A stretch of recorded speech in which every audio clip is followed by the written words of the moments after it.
இன்னைக்கு கர்நாடக சங்கீதத்தில் பிரதானமாக இருக்கக்கூடியவர்கள் மும்மூர்த்திகள் என்று அறியப்படுகின்ற ஸ்ரீ தியாகராஜ சுவாமிகள், ஷியாமா சாஸ்திரிகள் முதலியவர்கள், முத்துசுவாமி தீட்சிதர் முதலியவர்கள்.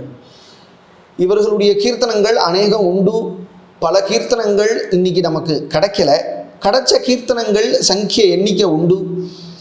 அந்த எண்ணிக்கைகளை சேர்த்தா என்ன நமக்கு ஒரு தொகை வருமோ அதை காட்டிலும் அநேக கீர்த்தனங்கள் அடியனுடைய குருநாதாளுடைய கிரந்தங்களில் காண கிடைக்கிறது. இது எல்லாமே இன்றைக்கும் நமக்கு கிடைக்கிறது. அது ஒரு ஆச்சரியம். அதை போல ஒரு ஆச்சரியமான ஒரு மகாத்மா எழுத்தில் தன்னுடைய பங்கு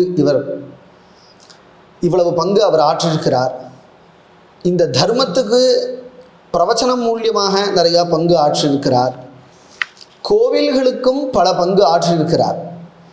சொல்லுக்கடங்காத பணிகளை கோவில்களுக்கு செய்திருக்கிறார். சில தொண்டுகளை சொல்லணும் என்று சொன்னால், திருக்கோவிலூரில் இன்னைக்கு பெருமாள் கோவிலில் பெரிய கோபுரம் இருக்கே, அந்த கோபுரத்துக்கு கட்டுமான திருப்பணிக்கு தேவையான உதவியை செய்தது அடியனுடைய குருநாதால் தான்.